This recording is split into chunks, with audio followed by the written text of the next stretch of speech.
किसी ने बड़े कमाल की बात कही है कि इंसान सुनता है मन भर, सुनने के बाद प्रवचन देता है टन भर और खुद ग्रहण करता है कण भर। नमस्ते दोस्तों, मैं हूं आरजे कार्तिक। एक गरीब आदमी एक बार घूमता घामता एक राज्य की राजधानी में पहुंच गया। जिस दिन वो वहां पहुंचा उस दिन वहां समारोह हो रहा था, उत्सव चल रहा था। उसने पूछा लोगों से कि भैया क्या चल रहा है, तो एक ने बताया कि यहां पर हस्ती पटबंधन समारोह चल रहा है। इसने पूछा भाई क्या होता है इसमें, तो इसे बताया गया कि यहां पर क्या होगा, अभी थोड़ी देर में शाही हाथी आएगा और इस रास्ते से गुजरेगा। उसकी सूंड में एक माला होगी, उसने वो माला जिस व्यक्ति को पहना दी उसे इस राज्य का राजा अगले 5 साल के लिए बना दिया जाएगा। जहां इस व्यक्ति ने बात सुनी, गरीब आदमी ने, उसने कहा अपन भी खड़े हो जाते हैं लाइन में, क्या पता अपनी किस्मत चमक जाए और शायद आज मेरा दिन है कि मैं घूमते घामते यहां पहुंच गया हूं। ये भी खड़ा हो गया लाइन में। जैसे ही वो हाथी आया, शायद उस दिन प्रभु को यही मंजूर था, यही कृपा थी। वो हाथी आया, उसकी सूंड में माला थी, उसने वो माला इस गरीब आदमी को पहना दी और जैसे इसके गले में माला डली, लोग जयकारे लगाने लगे कि क्या बात है, मैं अपना अगला राजा मिल चुका है।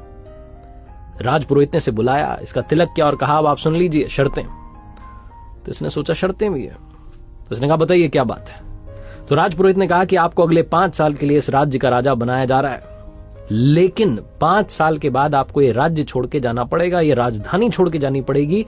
जंगल में एक नदी है जिसमें बड़े बड़े मगरमच्छ घड़ियाल हैं, वो उनसे मुकाबला करना होगा, अपनी ताकत दिखानी होगी। अगर आपने ताकत दिखा दी तो आप वो नदी पार करके जंगल में उस तरफ एक गांव है प्यारा सा सुंदर सा, वहां जाके अपना जीवन बिता सकते हैं। कुछ लोगों ने ऐसा किया है, कुछ लोग अपना जीवन गंवा चुके हैं।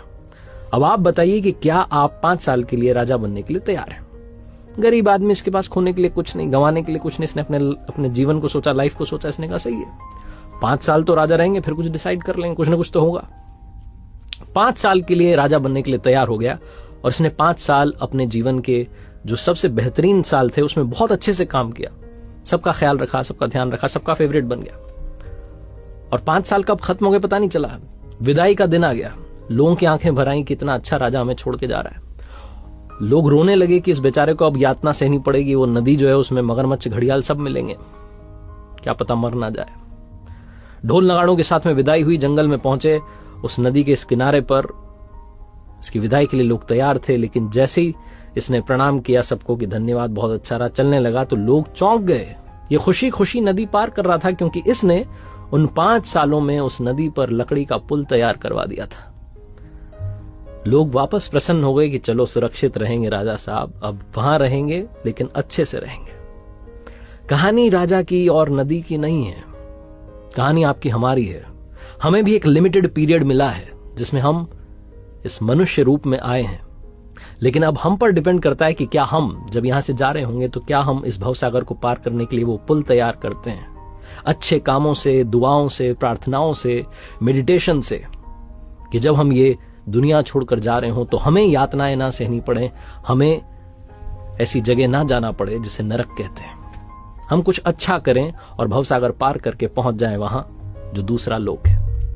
ये छोटी सी कहानी बस यही सिखाती है कि अच्छे कर्म करते चलिए, दुआएं कमाते चलिए, बाकी सब वो देख लेगा। एक बार फिर से वही बात कहूंगा जो अक्सर कहता हूं, अपनी सच्ची मेहनत, अपनी फैमिली के प्यार और ऊपर वाले के आशीर्वाद के साथ कर दिखाओ कुछ ऐसा कि दुनिया करना चाहे आपके जैसा।